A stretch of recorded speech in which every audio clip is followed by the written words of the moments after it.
Learning how to draw landscapes is probably one of the most essential skills that an artist can learn. In the process of learning how to draw a landscape, you are not only learning how to draw a variety of different elements and features, but in the process you're also learning how to establish depth, which ultimately gives you a better insight in terms of perspective and three-dimensionality. With that being said, hey guys, my name is Matt. Welcome to another video by artincontext.org, where we explore various art-related topics, and in today's video we will be looking at how to draw a forest. So with that being said, let's get started. Now, there are many ways to draw a forest, but in this particular tutorial we will be working with a very specific set of mediums, that being graphite pencil, some colored pencils, and some ballpoint pen. Now, it's important for us to understand that what we're trying to do within our forest landscape is really use the elements to define this quality of depth, and we do so not only by skill but also by the use of tonal value and how dark and light we make subject matter in terms of how that defines the depth or the distance of those particular features. So the first thing we want to do is we're going to start by sketching the forest. So we want to begin by drawing a border around our page with our pencils, and what we can do is obviously create an evenly measured border around our page. Now, we want to use our HP pencils to create a light sketch of the forest at first. So to give the forest a unique feel, we want to establish a little stream that runs through the center of the forest. Again, there are many ways to integrate various features, but a good idea is to always kind of work with a main focal point that kind of guides or defines the overall structure and gives kind of good composition to the actual landscape. In this case, we'll be drawing a stream that runs through the center of our forest. So we want to draw banks that slope upward so that the stream can disappear into the background as we kind of continue with our forest drawing. We want the stream to establish the foreground of the forest as it flows into the distance. So once we have the foreground established, we can draw some trees along the banks in the foreground of the forest. As we draw the trees in the foreground, we can allow them to extend out of the scene for scale. So again, the more close an object is, or the closer the object is, naturally it will kind of fall out of the actual frame. So don't worry too much about the trees kind of being cut off near the top of the frame. That kind of creates this very kind of realistic quality of closeness. So just something to think about is how features naturally are larger and therefore kind of cut out in the frame as they become closer to the foreground. Now, try to establish the basic depth formation within the forest drawing by creating sets of different tree sizes. So when we draw tree trunks in the foreground, they can be large. However, the midground trees can be slightly smaller, and then naturally the trees in the background should be the smallest. So when sketching your trees in the background, you want to draw them in between the foreground and the midground trees. You can also use a light blue pencil, which is a really good suggestion in terms of early sketching, giving them a very distant appearance. Now, naturally, you already want to think about the opaque nature, or at least the tonal value, and how dark and how light certain features will be in terms of how close they are and how far they are. So naturally, if a feature is quite far, it will be slightly lighter as the color values tend to dissipate slightly, whereas something in the foreground will be much more vivid and naturally therefore more distinct in detail and more colorful. So we want to ensure that we establish depth within a background, midground, and a foreground, and by doing so we will establish a more realistic quality within our forest drawing. So how we do this effectively is by, again, just paying attention to our color values. So you can also already start to think about the color scheme you want to kind of use within your forest landscape, and this is again something to note in terms of creating depth. So you can always use lighter qualities or color values within the background, and then obviously darken them as you come to the foreground. Now, using color to create depth in a forest is a really unique and interesting way to create a landscape. So once we have a background, midground, and a foreground kind of sketched out in our forest drawing, we can now start working with color. Now, starting with the background, take a light blue pencil or a lighter color, whatever you'd like your forest to be, and proceed to draw light lines in between the sketched trees to suggest trees in the distance. We want to lightly draw trees in the distance, which should be small and thinner, and as you slowly proceed to draw trees within the midground and work your way to the foreground, you can slowly start to darken them and also make them slightly larger. Now, as you draw the forest moving from the background to the midground, you can begin to sketch in foliage as well. This is where we can start to integrate some other features that can obviously contextualize our forest scenario or setting a lot more significantly. And you want to make sure that you use a slightly darker blue pencil for the midground details. That being said, we don't want to color the elements in too much. as you shade with your blue pencil, you also want to keep the shading on the same side of each of the elements within the forest. So you want to slowly establish a sense of shadow within the elements of the forest as we go through the forest drawing. That being said, you do want to be conscious of a light source kind of peering through our forest and naturally keeping consistency of our shadow formations to one side within our various elements. So we do want to think about these ideas of how light interacts with the forest, and due to the dense nature of a forest, it kind of reacts to light very differently. However, keeping your shadows to one side along trees and rocks and even the grass is a good way to keep a more realistic relationship with how objects interact with the light source, which tends to be the sun. Now, the aim is to strategically establish the different tonal values within the forest as we add little details with different colored pencils. So from the background, we want to work lightly with a light blue pencil and then slowly darkening the scene as we come to the foreground. So using line work is also a great way to establish stillness within the water. This is a particular feature that I think requires very specific type of detailing. And in the case of drawing a water source, something like a river or a stream, keeping your shading and your detailing falling along a horizontal plane is a great way to kind of keep that realistic quality of how water actually sits on this horizontal plane. So again, you want to think about different textural qualities and surfaces and ultimately how to utilize different shading techniques to emphasize those features. So by making water darker, we will also create the effect of a reflection on the surface of the water. Again, we also want to make sure that we use these straight and horizontal lines to suggest that the water exists on a horizontal plane. Basically, the idea is that water is also this reflective surface. So anytime you kind of integrate really dark marks on that surface of the water, and then you strategically leave out some negative spaces, that maximal contrast creates this idea of reflection and ultimately gives this quality of water.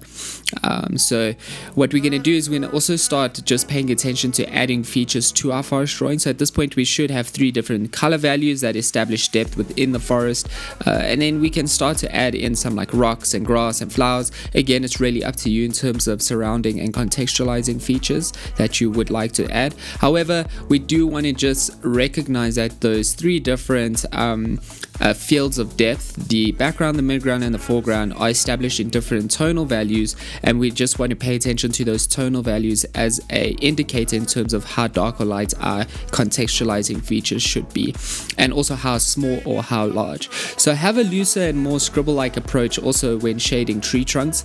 Something specific about trees is that they are actually quite abstract in their visual quality and details. The idea, though, again, is to always think about textures and how to utilize shading to represent those textures, and also what kind of plane they fall along.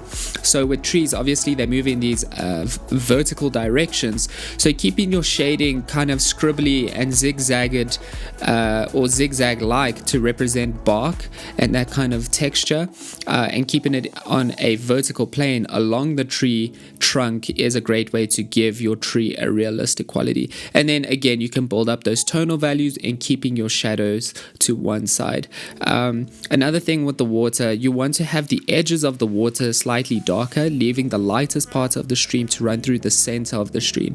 And this makes it seem as if the elements around the water are also casting shadows on the surface of the water. Now, as we proceed with our drawing, we're going to start actually working on the foreground, where we start to darken the foreground and the midground of the forest. So using a dark purple pencil, for instance, in this particular drawing, we are using blues. So you want to think again, naturally, depending on whatever color scheme you use, how those particular colors can be darkened with other colors. So blue tends to kind of go into the realm of purple as it becomes darker. So in this case, using a dark purple pencil, we want to start going over the shading marks in the foreground and midground.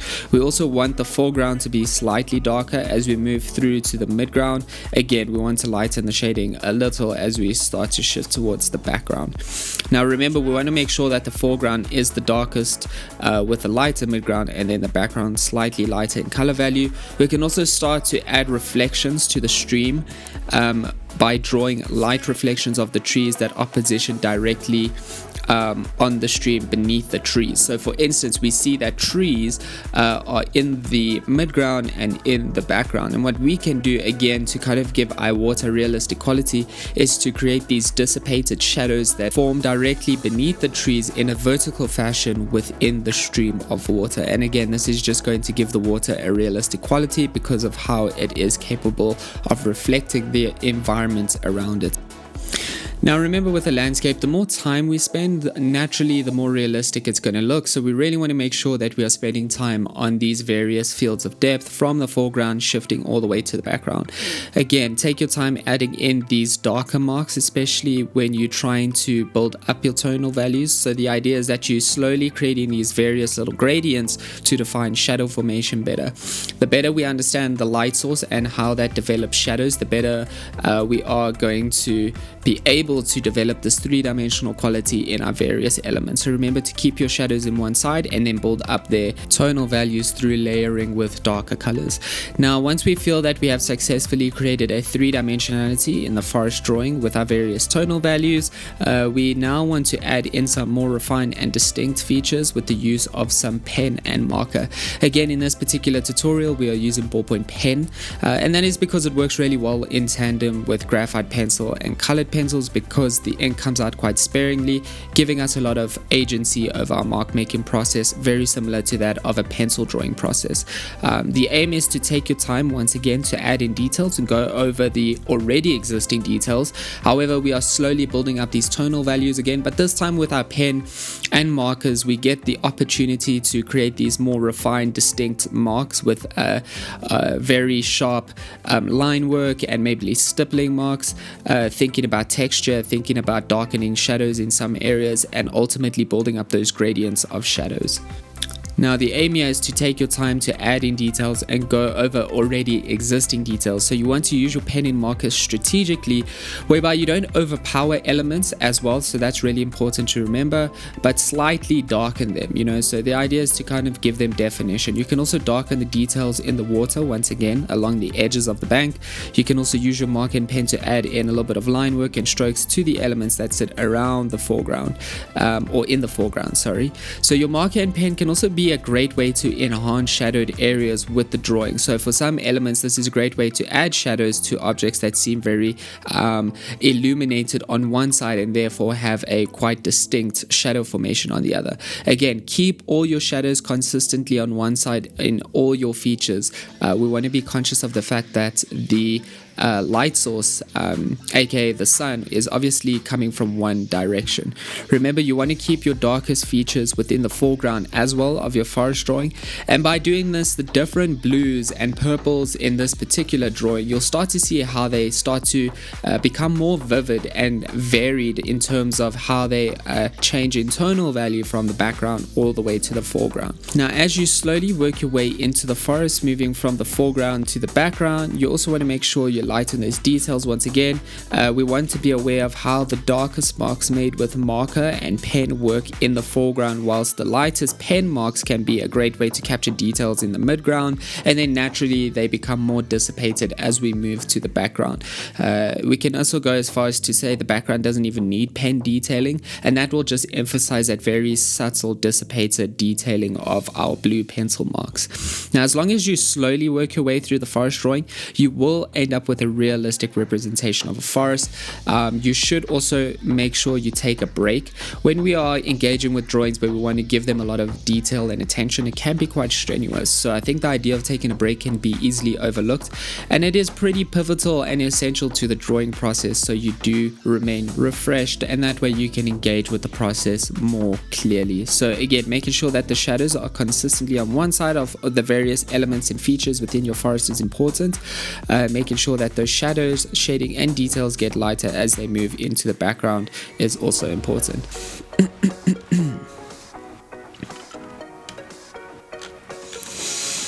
However, at this point, the intention is to slowly work our way from the foreground to the midground, making sure that we really emphasize those details in the foreground, obviously because they'll be more clear. Again, the closer you get to the foreground, remember, the darker the detailing, and also the more clear the details. So you just want to make sure you spend some time on those areas and then slowly dissipating those features and kind of lightening them as we move into the background. But by this time, you get to the background of the forest drawing, you want to have the detailing of the forest as light as possible, and as the forest fades into the distance, so should the details and the shadows. But otherwise, guys, that is how to draw a forest in a few simple steps. Remember to take a moment of rest and come back to your drawing a day later to see if it needs any further details. It's always good to take a break.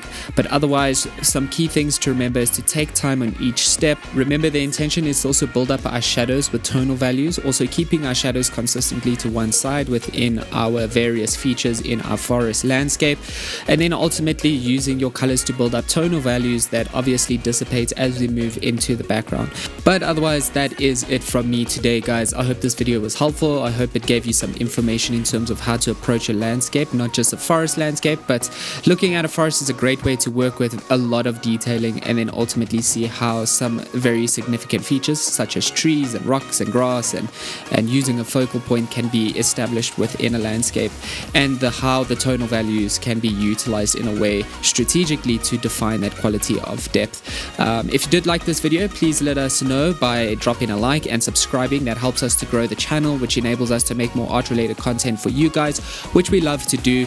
And if you are interested in related topics or similar topics such as landscape or learning how to draw natural scenes or anything of that nature, please let us know in the comment section below. We'd love to hear from you guys. But otherwise, thanks again for tuning in. That is it from me today. Until next time, cheers.